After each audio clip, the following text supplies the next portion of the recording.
दोस्तों, गुजरात के मोरबी पुल हादसे की घटना में अब तक की मीडिया रिपोर्ट्स के मुताबिक लगभग 140 से 150 मौतें हो चुकी हैं। हालांकि रेस्क्यू अफसरों का यह कहना है कि पुल के नीचे और 100 फंसे हो सकते हैं। मटमैले पानी में ढूंढना मुश्किल हो रहा है। दोस्तों, मौतों की संख्या का यह नंबर ये कोई नंबर नहीं है, बल्कि इतनी जानें हैं जो चली गई। मतलब कहने में ये कोई उतनी आसान लाइन नहीं है जो दूसरी न्यूज की लाइनों को हम आसानी से पढ़ देते हैं कि गुजरात में पुल टूटने से 150 लोगों की मौत। जैसे ही कोई इस लाइन को बोलेगा या पढ़ेगा या सुनेगा, अगर उसके दिल में इंसानियत जिंदा है तो तुरंत उसके दिल में उबलते हुए पानी की तरह सवाल खोलने लगेंगे। सबसे बड़ा सवाल कि आखिर गुजरात में पुल टूटने की इस घटना के पीछे गुनहगार कौन है? आखिर कौन है जिम्मेदार इन 150 लोगों की मौत के पीछे? क्या वजह है कि ये पुल टूटा? किन लोगों की लापरवाही यहाँ पर सामने आई? क्या प्रशासन की गलती, क्या सरकार की गलती, क्या बिल्डर्स की गलती, क्या इस पुल के रखरखाव मेंटेनेंस वाली कंपनी की गलती, या वहाँ पर टिकट बेचने वाले के लालच की वजह से ये पुल टूटा? आखिर क्यों और कौन लोग हैं जो इन 150 लोगों के परिवारों के दुख का कारण बन सके? है किसी में इतनी हिम्मत जो सामने आके ये बोल सके कि हाँ, मेरी गलती थी, हमारी गलती थी और इस वजह से ये दुर्घटना हुई? मेरे दोस्त, ऐसा कोई नहीं है। आइए दोस्तों, देखते हैं इस घटना से कुछ समय पहले की पुल के हालातों पर बातचीत और चर्चा करते हैं। पुल के निर्माण से लेकर पुल के हिस्टोरिकल इतिहास से संबंधित कई सारी चीजों पर अपन नजर डालेंगे और फिर आप खुद ये तय करना और मुझे नीचे बताना कमेंट करके कि आखिर इस दुर्घटना के पीछे जिम्मेदार कौन है, आखिर ये ब्रिज क्यों टूटा। सबसे पहले तो आपको बता दूं, कल रविवार का दिन था। समय तकरीबन शाम के 6:30-7 बज रहे थे। आम दिनों की संध्या की तरह ये शाम भी बड़ी सुहानी थी। लोग घूमने के लिए आते हैं। इस पुल पर 15-15 रुपए टिकट होता है और घूमने के लिए आए थे। कई लोग अपने पूरे परिवार के साथ, अपने छोटे छोटे बच्चों के साथ यहाँ घूमने आए थे। नदी के आसपास का नजारा पुल के ऊपर बड़ा खूबसूरत नजर आ रहा था। तभी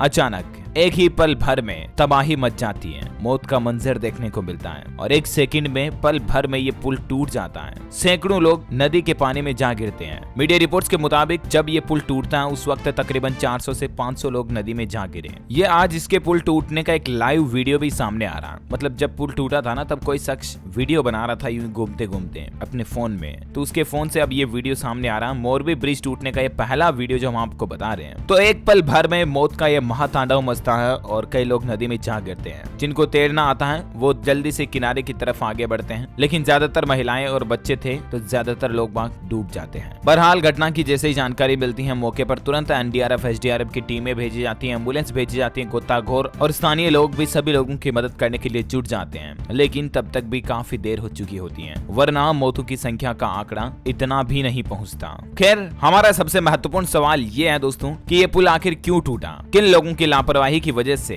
सैकड़ों परिवार तबाह हो गए? सैकड़ों परिवारों में आज आंसू बह रहे हैं। भले ही सरकार ने, देश के प्रधानमंत्री नरेंद्र मोदी ने और गुजरात के मुख्यमंत्री भूपेंद्र पटेल ने इस दुर्घटना में पीड़ितों के लिए मुआवजे का ऐलान कर दिया है, लेकिन क्या मुआवजा उन लोगों की मौत की भरपाई उन परिवारों के लिए कर पाएगा? कभी नहीं। हाँ, मैं ये नहीं कह रहा हूँ कि सरकार की तरफ से जो मुआवजे का कदम उठाया वो गलत है, बिल्कुल नहीं। जरूरी है, पीड़ित परिवारों को सहायता मिलनी चाहिए, लेकिन क्या आपको कोई आपके परिवार में आकर बोले कि मैं आपको 8 लाख 10 लाख रुपए दूंगा, आपके परिवार का एक मेंबर मुझे बेच दो, आप दोगे क्या? नहीं ना। देश के प्रधानमंत्री नरेंद्र मोदी ने हादसे पर दुख जताते हुए गुजरात के मुख्यमंत्री भूपेंद्र पटेल से तुरंत बातचीत की और हर संभव मदद का भरोसा भी दिलाया। मृतकों के परिवारजनों को केंद्र सरकार ने 2-2 लाख रुपए और गुजरात की राज्य सरकार ने 4-4 लाख रुपए मुआवजा देने की घोषणा की है। यानी कि टोटल 6-6 लाख रुपए तो मुआवजा मिलेगा मृतकों के परिवारों को, और घायलों को केंद्र और राज्य सरकार दोनों की ओर से 50-50 हजार रुपए देने की घोषणा की है। यानी कि 1-1 लाख रुपए इनको सहायता राशि के रूप में मिल जाएंगे। अच्छी बात है, सरकार ने राहत की घोषणा की है तो बढ़िया है। वैसे देश के प्रधानमंत्री नरेंद्र मोदी भी कल गुजरात के मोरबी में पहुंचेंगे और हालातों का जायजा लेंगे, पीड़ितों के दुख दर्द को बांटेंगे। बहरहाल हमारा महत्वपूर्ण सवाल अभी भी बाकी है कि आखिर ये हादसा हुआ क्यों टूटा है केबल पुल? कौन लोग हैं इसके पीछे जिम्मेदार? तो जैसा कि मैंने आपको बताया, ये समझने के लिए आपको इस पुल की पूरी कहानी पढ़नी होगी कि आखिर ये श्रापित पुल कहां से शुरू हुआ और ये नदी ही किस तरह से श्रापित है।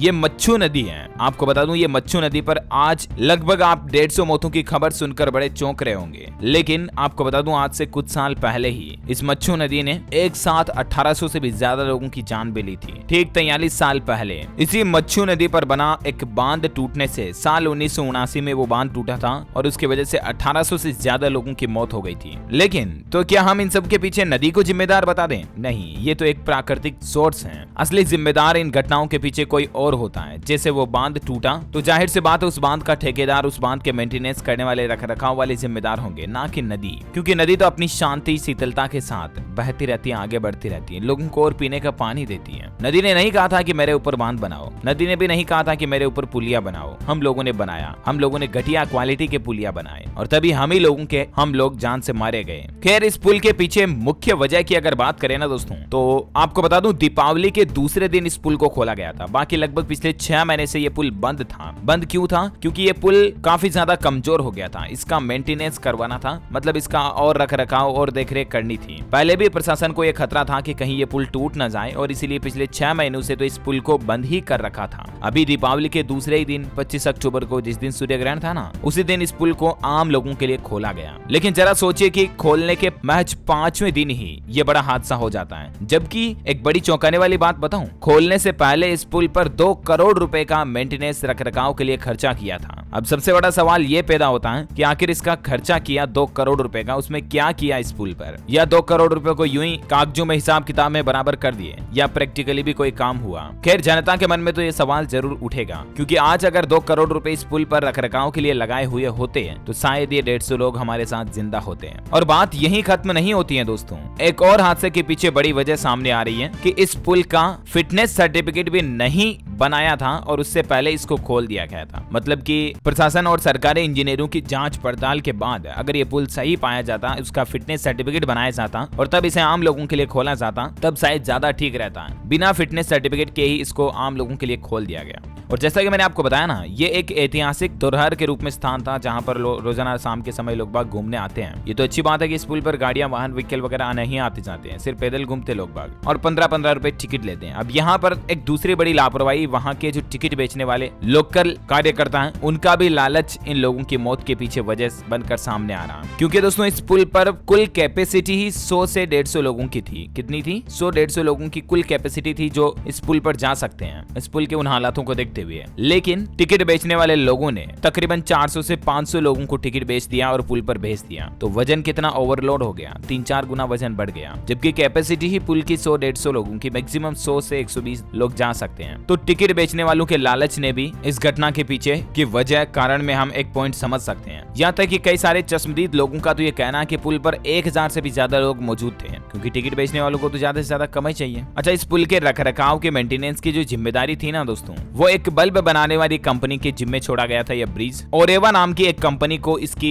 जिम्मेदारी दी गई थी। हालांकि मैंने आपको बताया ना कि कंपनी ने 6 महीने तक इस पुल की रिपेयरिंग की, लगभग 2 करोड़ रुपए खर्च किए और उसके बाद गुजराती नववर्ष के दिन 25-26 अक्टूबर को इसे चालू किया। लेकिन एक सबसे बड़ा सवाल कि पुल के रिनोवेशन के बाद क्या उसकी मजबूती जांची गई? तो बिल्कुल भी नहीं, क्योंकि उसका फिटनेस सर्टिफिकेट ही नहीं था और न ही नगर पालिका के, सरकार के सिविल इंजीनियरों द्वारा उसका वेरिफिकेशन करवाया गया। बिना परमिशन के ही इसको चालू कर दिया। प्रशासन से, गवर्नमेंट से एनओसी भी नहीं ली गई और प्रशासन ने भी घड़ी बल्ब बनाने वाली कंपनी के जिम्मे भी इस पूरे पुल को छोड़ दिया। ओरेवा ने ही देश में सबसे पहले 1 साल की वारंटी के साथ एलईडी बल्ब वगैरह बेचने की शुरुआत की थी। ये वही कंपनी है। ब्रिज के आसपास कहीं कोई चेतावनी या कोई सूचना बोर्ड नहीं था। लोगों को कैसे पता चलेगा कि ब्रिज की क्षमता कितनी है? इतने से ज्यादा लोग एक साथ ना जाएं। जब क्षमता से 5 गुना ज्यादा लोग पुल पर पहुंच गए तो ज्यादा भार के चलते ये पुल टूट गया और इसके साथ ही अधिकतर लोग सीधे पानी में जा गिरे। अचानक इस पुल पर भीड़ इसलिए भी ज्यादा बढ़ी क्योंकि पिछले 6 महीनों से तो ये पुल बंद था, तो अभी ही खुला दिवाली के जस्ट बाद ही। तो ये एक पिकनिक स्पॉट भी था।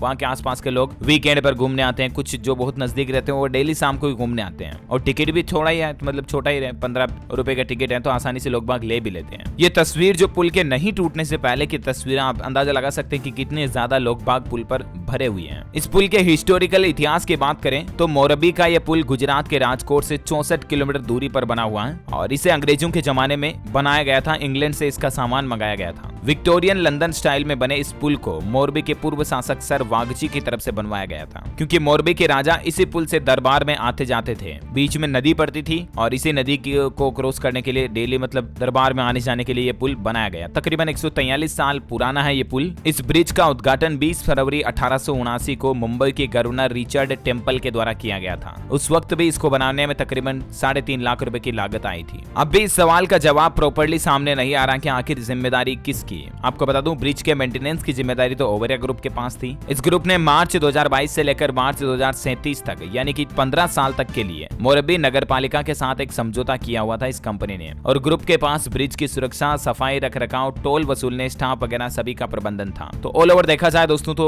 इसका मतलब पुल पर जो टिकट वगैरह काट रहे थे वो भी इसी कंपनी के इसी मैनेजमेंट के अंदर आते हैं। मेंटेनेंस की जिम्मेदारी भी ओवेरा ग्रुप की थी। तो ओवेरा ग्रुप ही, ये कंपनी ही एकमात्र इन सभी लोगों की जिंदगी के पीछे जिम्मेदार है। ना तो ज्यादा लोगों को एक साथ टिकट देना चाहिए था और ना ही इसका बिना फिटनेस चेक किए इसको ओपन करना चाहिए था। वहां पर जरूर कुछ चेतावनी श्राइन बोर्ड लगाने चाहिए थे जिससे कि लोग बाग समझ सके। कुछ इमरजेंसी में एम्बुलेंस और कुछ एसडीआरएफ एनडीआरएफ की टीमों को परमानेंटली रेडी भी रखना चाहिए था ताकि किसी भी तरह की दुर्घटना में लोगों को तुरंत बचाया जा सके। तो ये कुछ पूरी कहानी रही इस पुल की घटना की, दुर्घटना की। जब भी इसके बारे में सोचते हैं तो दिल दहल जाता है दोस्तों की 150 से 200 लोग इसमें मारे जा सकने की संभावना, अभी संख्या और बढ़ सकती है क्योंकि प्रशासन का कहना है कि कुछ लोग अंदर दलदल में धंसे हो सकते हैं। ईश्वर इन सब की आत्मा को शांति प्रदान करे और इनके परिवारों को इस मुश्किल घड़ी में हिम्मत दे, खड़ा रहने की हिम्मत दे, इन परिस्थितियों से उबरने की हमारी यही प्रार्थना है। बाकी कल देश के प्रधानमंत्री श्री नरेंद्र मोदी भी गुजरात मोरबा पहुंचेंगे और देखते हैं वहां क्या कुछ घोषणाएं होती हैं और बातचीत होती है, जो चर्चाएं होगी गुजरात सीएम के साथ वो अपडेट मैं आपको बता दूंगा इसी चैनल डीएलएस न्यूज पर। मेरे साथ आप जुड़े रहिएगा, चैनल को सब्सक्राइब करके बेल आइकन दबा दीजिएगा। और मेरा आपसे एक सवाल है दोस्तों कि आपको क्या लगता है कि इस घटना के पीछे जिम्मेदार कौन है, क्योंकि मैंने खुद ने भी आपको पूरी स्टोरी सुना दी। कमेंट में बताइएगा। जय हिंद, जय भारत, वंदे मातरम।